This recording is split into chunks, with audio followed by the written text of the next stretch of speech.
चलिए अब हम लोग योगाभ्यास करेंगे। योगाभ्यास करने से पहले हम लोग प्रार्थना करेंगे और हमारे बीच में योगा ट्रेनर जो है श्री गुप्ता जी के पास हम पहुंच रहे हैं, वो श्लोक पढ़ेंगी। हाँ, करिए प्रार्थना।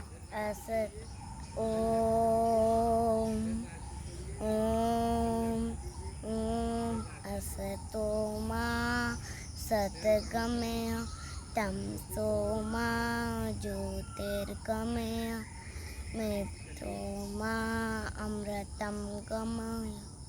ओम शांति शांति शांति। श्री गुप्ता जी, आपको इसका अर्थ आता है?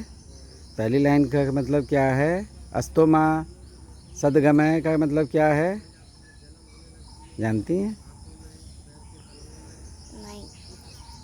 असत्य से सत्य की ओर ले चलो। ईश्वर से प्रार्थना हम कर रहे हैं, जो असत्य है, झूठ है, उसकी जगह पे हम सच का अभ्यास कर सकें और सत्य की ओर बढ़ें। और दूसरी लाइन में तमसो मा ज्योतिर्गमय, मतलब जो अंधकार होता है, जैसे रात होती है जहाँ पे उजाला नहीं होता, तो वहाँ से प्रकाश की ओर, उजाले की तरफ, ज्ञान की तरफ हम बढ़ सकें। और तीसरी लाइन में मृत्यु का मतलब होता है दुख और कष्ट, उससे हम अमरता की ओर, सुख की ओर, आनंद की ओर बढ़ें। ये ईश्वर से प्रार्थना की है कि हमें इतनी शक्ति प्रदान करें कि ये सब चीज़ें हमको मिल सकें। और जो आखिरी लाइन में है कि ओम, भगवान से फिर प्रार्थना की कि शांति प्रदान करें, हमारे मन को शांति, हमारे शरीर को शांति, क्योंकि हमारी हर बॉडी की सेल का जो प्राकृत लक्षण है वह है काम एंड कूल। मन का भी है काम एंड कूल, तो जीवन को काम एंड कूल मतलब शांत रहना है, और समाज भी शांत रहे, और किसी प्रकार का युद्ध ना हो, और कोई बीमारी ना हो, और संपूर्ण जगत में शांति रहे। तो ये जो है यहाँ पे मक्खी आ रही, क्योंकि पानी कई दिनों से गिरा है, तो जो कि इसीलिए हम लोग अभी ऊपर अभ्यास कर रहे थे। अब ध्रुव आसन करके दिखाएंगी अब श्री गुप्ता जी की सुपुत्री। चलिए श्री गुप्ता जी, करिए ध्रुव आसन प्रारंभ करिए।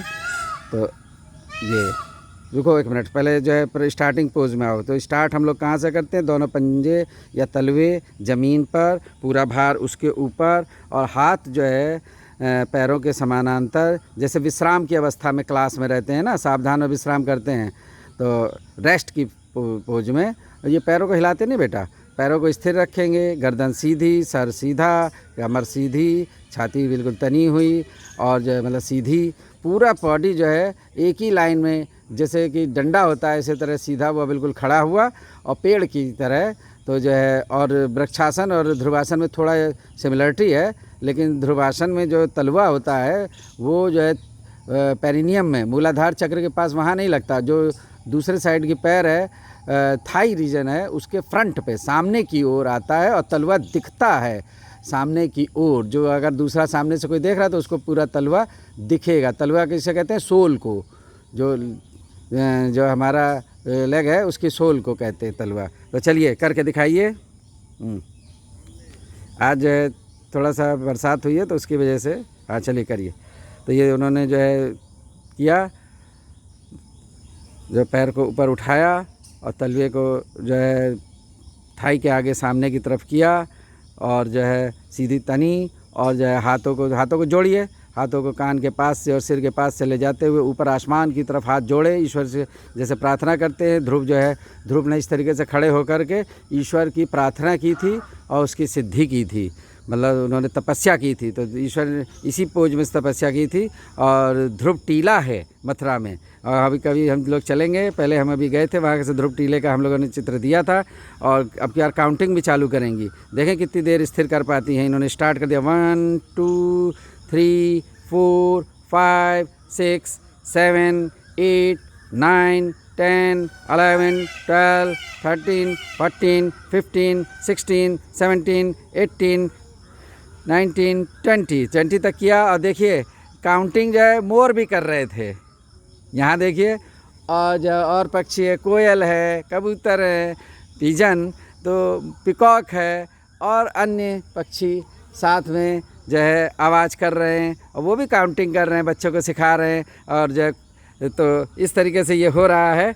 और ये जो ध्रुवासन है तो ये स्थिरता लाता है मन में, शरीर में, तो मन और शरीर में स्थिरता लाने के लिए या ब्रेन में सीधे मतलब कौन से पार्ट होता है, वो होता है सेरिबेलम, लघु मस्तिष्क, जो शरीर का संतुलन बनाने में सहायक होता है। उससे जो है हम जैसे हमारा हाथ नहीं कांपेगा, पैर नहीं कांपेगा, स्थिरता रहेगी। जब चलेंगे एक लाइन में तो स्थिर, मतलब इधर उधर गिरेंगे नहीं। तो जो पैरालिसिस के रोगी हैं उनको भी इस चीज़ का अभ्यास कराया जाता है। तो बच्चों को स्थिरता सीखनी होती है, जैसे वो दौड़ रहे हैं, साइकिल चला रहे हैं और या चल रहे हैं तो वो गिरे नहीं और वो स्थिर रह सके। तो उस सब के लिए इन चीज़ों का अभ्यास कराते हैं। तो शुरू में अभ्यास में जो है 5 सेकंड या 10 सेकंड या 2 ही 3 सेकंड तक आपका बच्चा कर पाएगा, तो कोई घबराए नहीं। सहारे की भी ज़रूरत हो सकती है, तो उसको सहारा दें और अभ्यास कराएं और समय को बढ़ाएं। तो जो है और फिर कौन सी प्रार्थना करेंगे, फिर से प्रार्थना कर लीजिए।